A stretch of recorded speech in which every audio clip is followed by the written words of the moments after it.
નમસ્કાર મિત્રો, અમારા નવા વિડીયોમાં આપ સૌનું હાર્દિક સ્વાગત છે। આજે આપણે વાત કરીશું ગોવિંદની ઈંઢોણી સત્ય ઘટના। ખાખી રંગનું ખુલતું અને કધોણે પડી ગયેલું બુસ્કોટ, એ બુસ્કોટની કોણીથી સહેજ ઉપર વળેલી બાંય, દુબળો ચહેરો અને બોલતી વખતે અસ્પષ્ટ ઉચ્ચાર, આટલી ઓળખ ગોવિંદની। માથાના વાળ તે કદીએ ઓળવતો નહીં હોય, એટલે તેના માથાના વાળ કાયમ અસ્તવ્યસ્ત રહેતા। એ જરાય નહોતો ભણ્યો। અક્ષર જ્ઞાન વગર દુનિયા ભલે અટકી પડતી હોય, પરંતુ ગોવિંદનું તો કશુંય અટકતું નહોતું। ગોવિંદ અમારી શેરીમાં ઈંઢોણી લઈને આવતો। ગોવિંદ વેપારી નહોતો, એ સીમવગડામાં જતો અને દાભડા દર્ભના ઘાસને ઘેર લાવતો અને તેમાંથી એ જાતે ઈંઢોણી ગૂંથતો। ઈંઢોણી ગૂંથવા તેને કેટલોય પરિશ્રમ કરવો પડતો હશે, તેવું તેને કોઈ પૂછતું નહોતું। ગોવિંદને ઈંઢોણી બનાવવાનો કસબ વારસામાં મળ્યો હતો।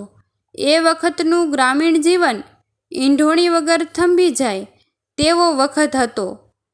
તળાવના કૂવેથી બેડા ઉચકીને પાણી લાવવાનું હોય કે સીમવગડેથી કોઈ ભાર ઉચકીને લાવવાનો હોય, માથા ઉપર આડાશ થઈને ગોવિંદની ઈંઢોણી ગોઠવાઈ જતી।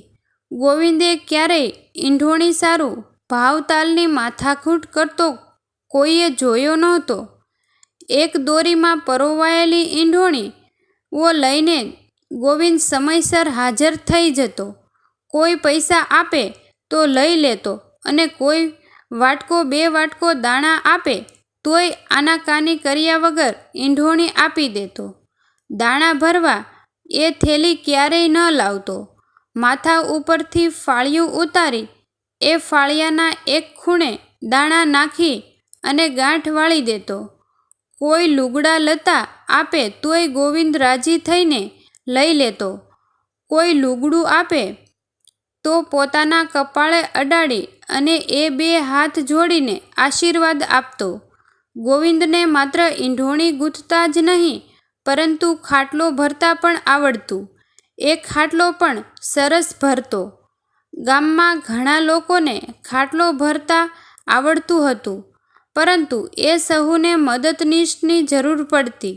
જ્યારે ગોવિંદ એકલો ખાટલો ભરતો, ખાટલો ભરાઈ જાય પછી ઘરધણી પાસે એક પગરખું મંગાવી અને થોડી ક્ષણો માટે ખાટલામાં મૂકી અને પાછું આપી દેતો।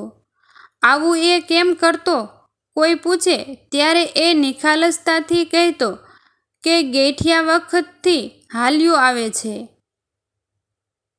ગ્રામ્ય જીવનની વ્યવસ્થાઓમાં મોટાભાગે સરળતા હતી અને કોઈ કામગીરીનું અભિમાન પણ રાખતું નહોતું, એટલે ગોવિંદ પાસે એ વખતે ઘણા યુવાનો ખાટલા ભરાવવાનું શીખતા અને પોતાની મનોપોલી તૂટી જાય એવી લેશ માત્ર ચિંતા કર્યા વગર ગોવિંદ ખંતથી શીખવતો। પાકી ખબર નથી, પરંતુ ગોવિંદને કોઈ સંતાન નહોતું। ગોવિંદની ઈંઢોણી ગામને દાયકાઓ સુધી સમતોલન આપતી રહી। ધીમે ધીમે ઘેર ઘેર નળ કનેક્શન આવી ગયા। કૂવેથી પાણીના બેડા લાવવાનું સમૂળગું બંધ થયું।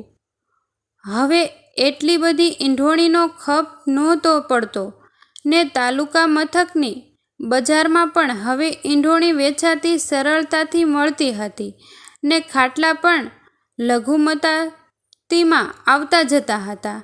ખાટલા ભરાવાનું પણ હવે બહુ કામ નહોતું રહેતું ને ગોવિંદનો દેહ પણ ઘસાયો હતો।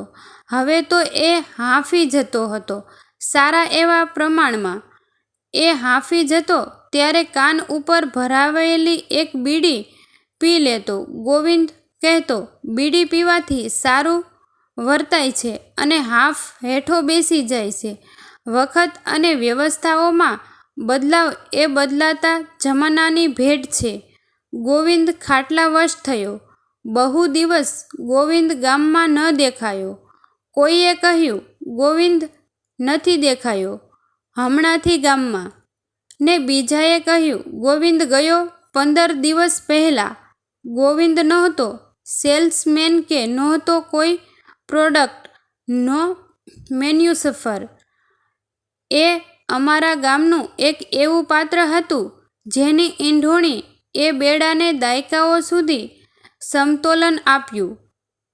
મિત્રો, આવા જ નવા વિડીયો અને નવી વાર્તાઓ તેમજ અનેક સત્ય ઘટનાઓ જાણવા માટે અમારી ચેનલને લાઈક, શેર અને સબસ્ક્રાઈબ કરવાનું ભૂલશો નહીં મિત્રો. થેન્ક યુ મિત્રો.